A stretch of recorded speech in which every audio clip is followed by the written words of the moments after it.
Stop. In less than 48 hours, one decision turned a global superhub into a trapped island. What looked stable suddenly froze in place. The tension around the Strait of Hormuz escalated fast. A narrow passage suddenly controlled the rhythm of global trade. Dubai wasn't the cause of the crisis. It was the first to feel it. A perfectly built system exposed by a single geopolitical chokepoint. Ships stopped moving, not slowly, not gradually, instantly. The arteries of global commerce tightened, and the flow that sustained entire economies began collapsing overnight. Oil markets reacted before people did. Prices fluctuated violently as uncertainty spread.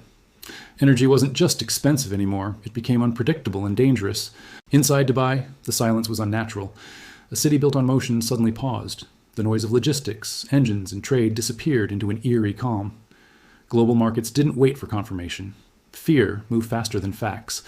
Investors pulled back, capital froze, and the confidence that fueled growth started evaporating. This wasn't just about ships or oil, it was about trust. The invisible force that keeps systems running quietly until the moment it disappears completely.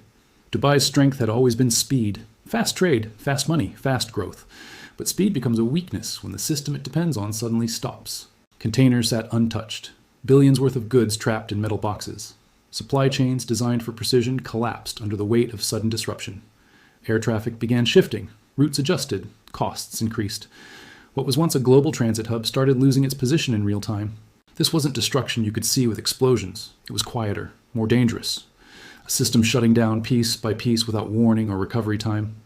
The illusion of control vanished. Decades of planning, billions in infrastructure, all dependent on a fragile balance that no one truly controlled.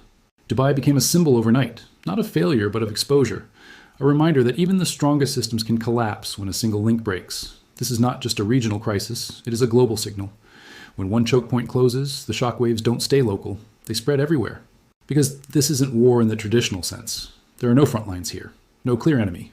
Only systems failing under pressure they were never designed to handle.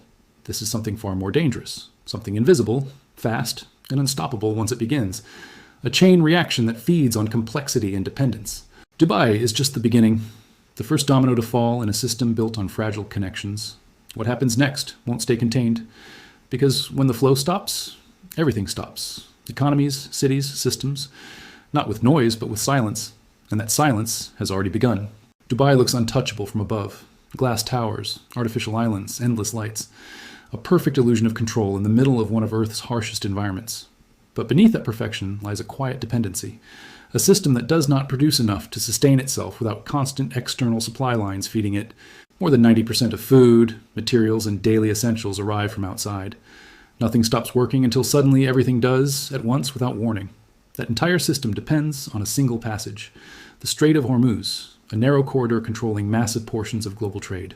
At its narrowest point, just 21 nautical miles separate stability from disruption.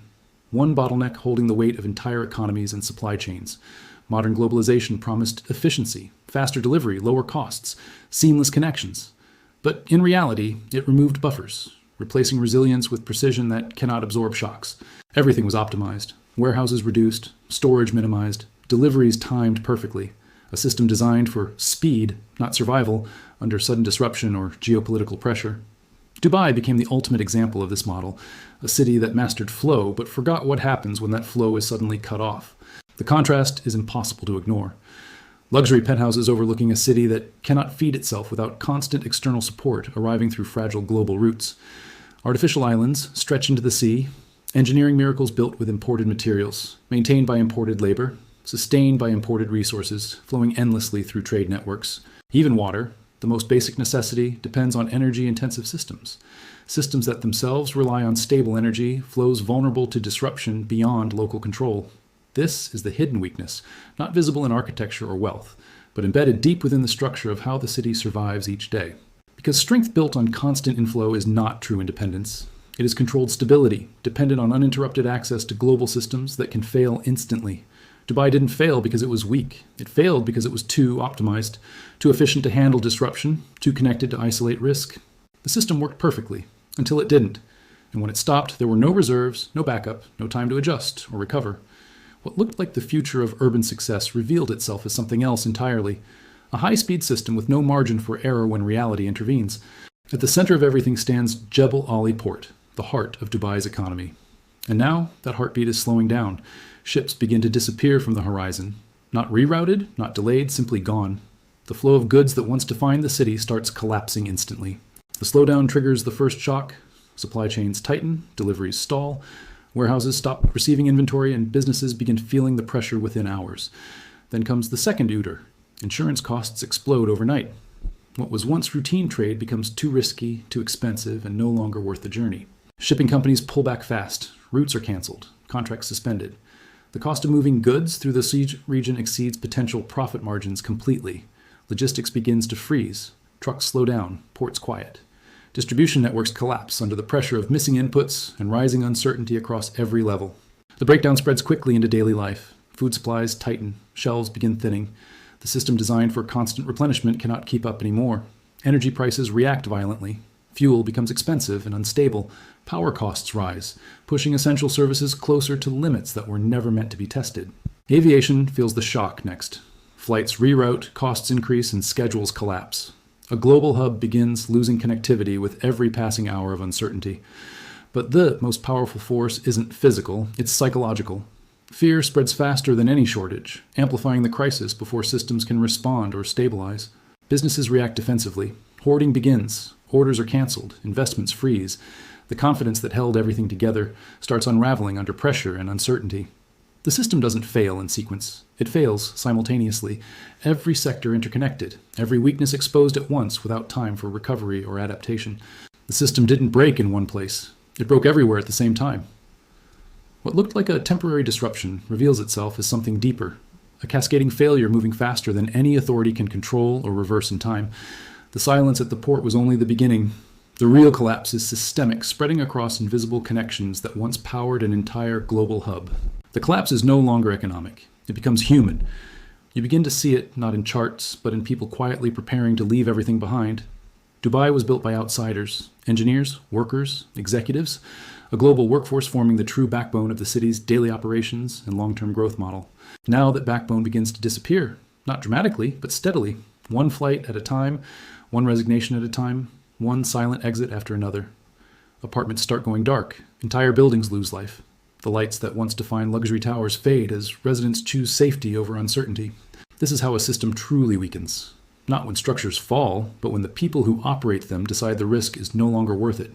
The economic impact follows quickly. Real estate prices begin to drop. Demand disappears. Properties once seen as assets turn into liabilities almost overnight. Capital starts leaving.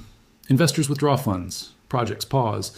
The constant inflow of money that fueled expansion reverses direction under rising uncertainty and risk. The model begins to collapse from within.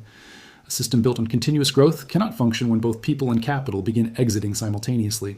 Globally, the shift is already happening. Trade routes adjust, businesses relocate. Other hubs begin absorbing the flow that once passed through Dubai effortlessly. Cities like Singapore and Istanbul don't need to be better. They just need to be safer alternatives. Once trust is lost, it rarely returns quickly.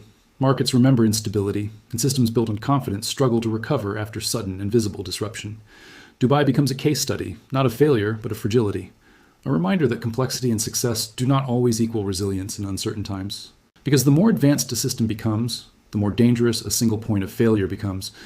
Efficiency increases risk when flexibility disappears completely. What we are witnessing is not the end of a city. It is the exposure of a global model that many others have quietly followed. And that raises a bigger question, one that goes beyond Dubai, beyond this moment, beyond any single crisis unfolding right now. If one choke point can shut down a global city, what happens when the next one breaks?